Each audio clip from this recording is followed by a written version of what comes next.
এই মুহূর্তে সবচেয়ে বড় খবর, আমাদের ফুরফুরা শরীফের পীরজাদা তোহা সিদ্দিকী চাচা যান মিডিয়ার মুখোমুখি।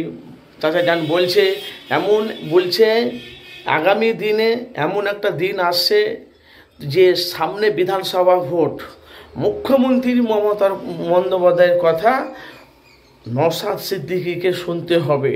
আর নওশাদ সিদ্দিকী যদি না শুনে তাহলে নওশাদ সিদ্দিকীর বিরুদ্ধে কোনো একটা ফুরফুরা শরীফের পীরজাদাকে দাঁড় করিয়ে দেবে।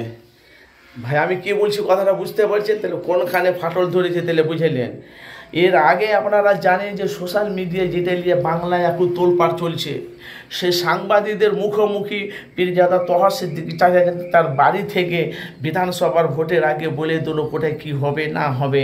ভাই আপনারা জানেন তোহা সিদ্দিকী চাচা যান যেটা বলে সেটা বস্তুতে বাস্তব মিলে যায়। আর নওশাদ সিদ্দিকী এটাও বলেছে আমি যতদিন এই রাজনীতি ময়দানে আসি কোনোদিন আমি তৃণমূলের পক্ষে যাবো না, মাথায় হেড করে আমার লড়াই তো বিজেপিকে নিয়ে তৃণমূলকে নিয়ে।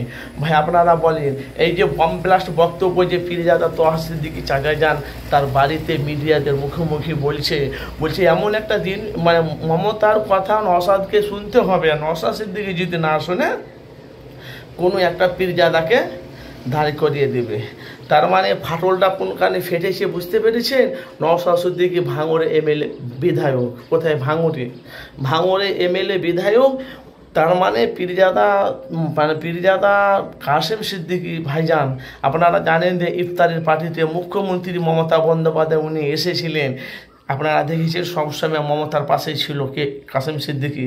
যে কাসেম সিদ্দিকী তৃণমূলের বিপক্ষে ছিলেন, সে এখন পক্ষে হয়ে গেছে, সেটাই এখন তোলপাড়।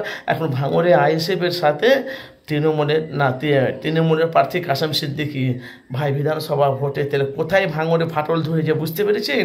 আর ফুরফুরা শরীফে আপনারা জানেন যে তোহা সিদ্দিকী চাচা যান যেটা বলে সেটা বস্তুর সাথে বাস্তব মিলে যায়। ভাই আগামী দিনে জিনিসটা হবে। বাংলার মানুষ তো অনেক মানুষ বলছে তৃণমূল এমন এক পরিস্থিতি আছে এখন বাংলার সব উন্নয়ন বিষয় কাছে আবার নওশাদ সিদ্দিকী তৃণমূলে যেন না ঢুকে যায়। আর নওশাদ সিদ্দিকী বলছে আমি তৃণমূলে ঢুকবো না। আর তোহা সিদ্দিকী চাচা যান বলছে মমতার কথা নওশাদকে শুনতে হবে, আর নওশাদ যদি না শুনে ওর পক্ষে কোনো পীরজাদাকে দাঁড় করে দেবে। ভাই আপনাদের মতামত কি? আপনারা কি বলছেন? এটা হতে পারে, কিন্তু দেখে না হওয়ার কোনো সম্ভব নেই। সেটাই নিয়ে কিন্তু এখন বাংলা তোলপাড়, বড় বড় সাংবাদিক মিডিয়ারা সেই ভিডিও নিয়ে এখন সোশ্যাল মিডিয়া এখন তোলপাড় চলছে ভাই। আর নওশাদ সিদ্দিকী উনিও বলছে কি করবে না করবে, কিন্তু বিধানসভা ভোটে ভাই নওশাদ সিদ্দিকী কাউকে জোট করবে না একা লড়বে, সেটাই নিয়ে এখন বাংলা তোলপাড়। তাইলে মমতার কথা তোমার নওশাদ ভাইজানকে শুনতে হবে। নওশাদ ভাইজান না শুনে তো কোনো একটা পীরজাদাকে দাঁড় করে দেবে। আর নওশাদ সিদ্দিকী বলছে আমি যতদিন আছি আমি তৃণমূলে যাব না। তাহলে আপনারা বলেন তাহলে সামনে বিধানসভা ভোটের আগে, সিএমএ তো ভোট পরে, বিধানসভা ভোটের আগে এই ঘটনাটা ঘটবে কি? আপনাদের মতামত জানাবে।